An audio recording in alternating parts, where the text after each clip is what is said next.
Ma'am ngasi Nifty 50 and Bank Nifty se kadom chat pa yabe jing mina se ko education kan prefers the technical analysis ki koi practical oina ko mada sida ina lai se line chart ne line chart se ki matung ina ko daily time frame sida hoji hoji lai riba kano se koina u fangi se kaino ha gadi khoi nahan gi handai khoi yengai basi gi support se ko sigi support se mase sidagi pullback tawraga hangi gadara khanbado mase hoji se handabagi mong amada lai natra adu mase sigi 11 se ne khon yam important hoy se ko hoji sigi 11 kya no tisarok pa haraga se 16900 ko 16900 ki 11 lairiba support 11 se mase khoidagi important hoy point ni sigi hariba sigi 11 से 16 को 16900 की सिदगी मासे market से सिबाउ लागा नत्रा कोने लाई से कमाने न माम कना से मार्केट से सिदा लामे नत्रा बैक तौरे अमु लाए को मु हाइगल उरे सिदगी मु हंद्रेब होजि से सिगी टारगेट्स ने लाई से अत सिगी सिदा माने लाई से क्या नो सिदा लागदी होजि से 3 टाइम्स लागतुनि को अत मार्केट से ngasi कोने यंगदु से कगम सिगी 11 से थुगारे के सखरगदी को si makharam da yeng ba ya bagi chances ne wang na lak se kadai bo yeng ba yai sai bo si yeng ba yai 16000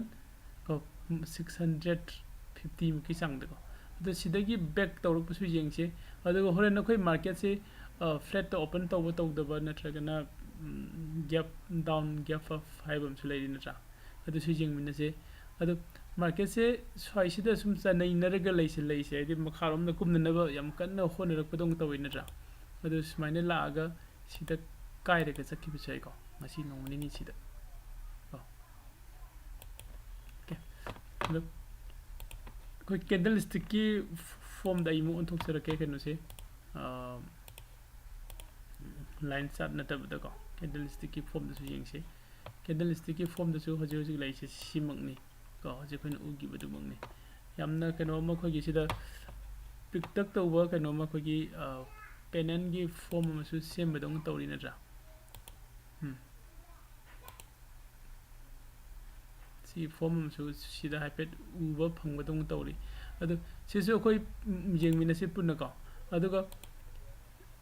5 minutes ki time frame da changsin se 5 minutes ki time frame da changna ka da ma'am सिंगनारे खोई ma'am से intraday the लोइने लेबनी ना day trading the को 5 minutes की दंग से Nifty 50 से कदम the lakh या बगी कनो से लेबनो नत्रगा कमाइन कमाइन ngarang मार्केट से कमाइन लोसिंगी बनो को से खोई जिंग मिने से को तंग ओके ये स्क्रीन से फुल तौर के खरी हने नुंगाइन ब येंग बदा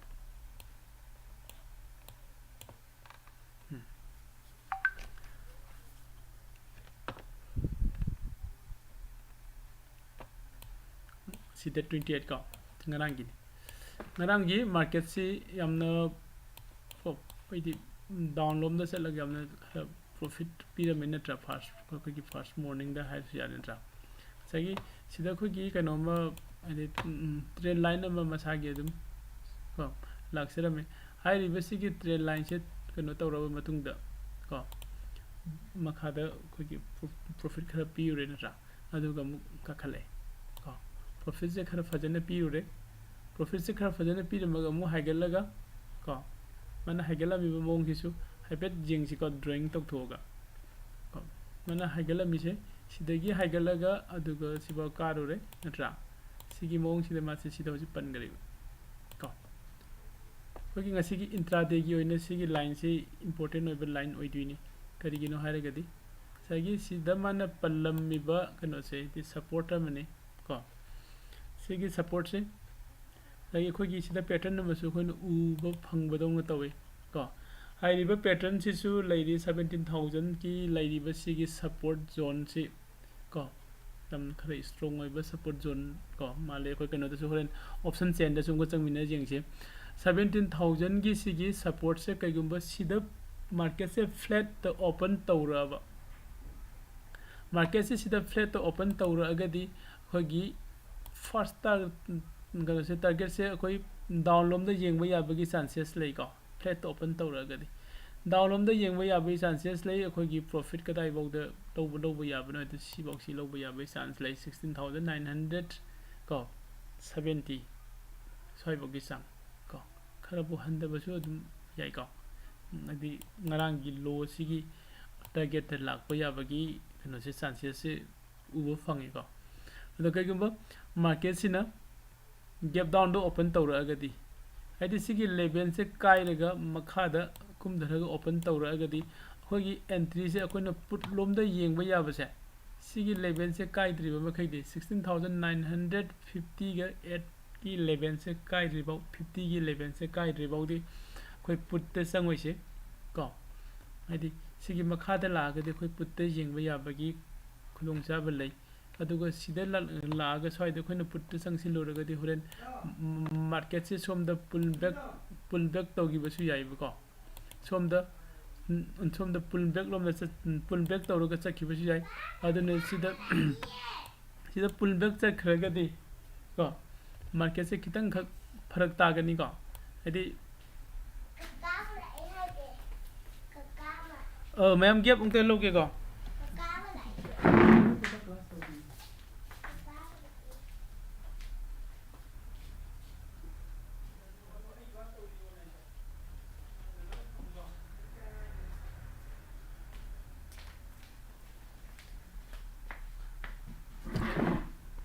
Sorry, ma'am. Okay. अदो सिदगी पुल बैक तौरपा याबगी कनो से लैबनिना अखोइना मसी खितंग को केयर लौबा मा तकाय को अदो कइगुंबा सोमदा मथकलोमदा ओपन तौरगदी को होरेन मथकलोमदा ओपन तौरगदी अखोइ सिगी लेवल से अमु कायबा ngaise मथकी सिते लैरिबा लेवल से को ngaranggi market की हाई अदुगा हंजिन टारगेट तौगिबा मफम से कायबा ngaise सिदगी कायरगा सखरगदी होय ट्रेड से मथकलोमदा सु नुंगाइनी नत्रा अदो हजिक कनोदा ngसाइगी को कनोदा लागा ऑप्शन चेन दम को जिंगमिनसी तो ऑप्शन चेन द लागांद निफ्टी 50 की ऑप्शन चेन द कोइ लागांद 17050 को 17100 17100 से यामने स्ट्रांग ओइबा अदुगुबा कनोने रेजिस्टेंस अमनी को अदुगा 17200 सु स्ट्रांग रेजिस्टेंस ओरि 17200 से नहन टच तौरमी नत्रा अदो हजिसे 17100 एंड 200 को 17100 की रेजिस्टेंस आइने से सिंगमिबा लाइन सिमक न ओरे नत्रा अदुगा 17200 को 200 से स्वाइदा तारमनी खितंग हंदरगा को स्वाइदा ले को अदो कइगुंबा सिगे 17100 से थुगारगा काखलागदी मार्केट से कोई 17200 सिबा कोई येंबा याबगी कनो से लई को चांसेस उबो याबई चांस फंगनी ngasi अदो कइगुंबा सि थुगायबा ngमक्त्रगदी तिनत्रा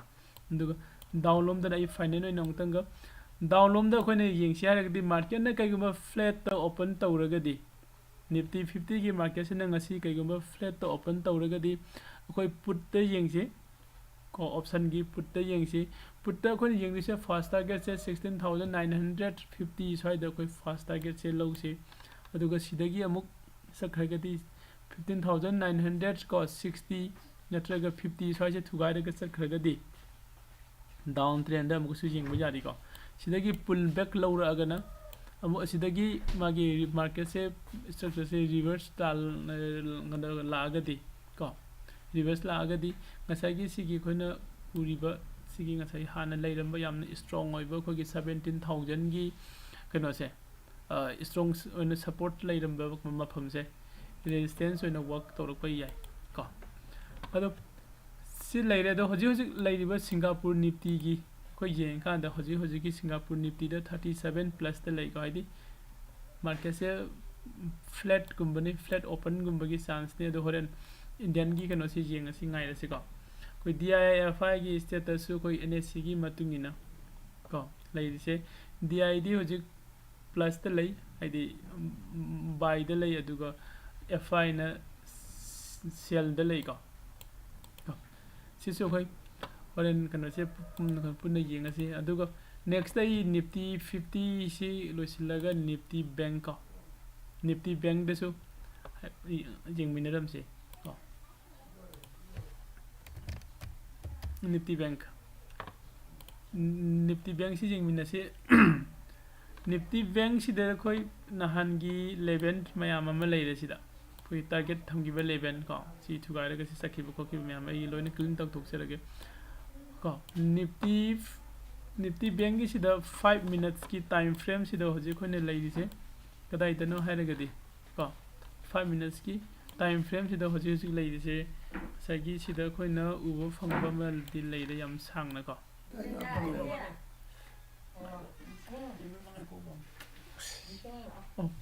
sigi 5 minutes ki time frame se sida mayam 5 minutes ki time frame se sida khoina yengba yari se ko sagi sigi 11 sini bela leiri se ko sigi 11 se sida ni hoji leiri se sigi 11 se sida hoji ma ngasai gi sida khoi ga touch taro la tarai na ra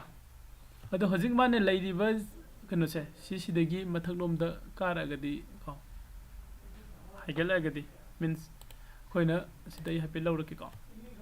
36100 side da gi haigala gadi sigi 11 sini target lak pi se ko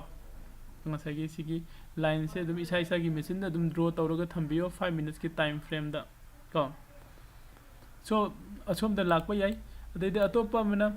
kaigumba sida flat to open tawraga download da lagadi ko sikai bangai se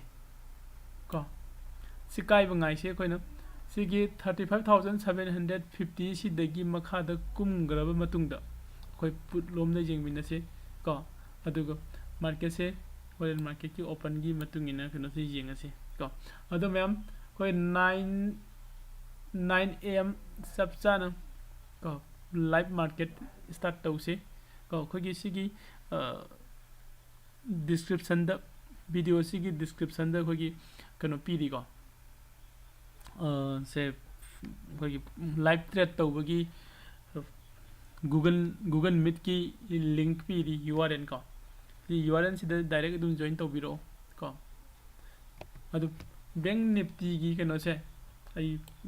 resistance support and resistance option sen gi matungina ngasi te jengaroge ko somda kitang kano malai loisile me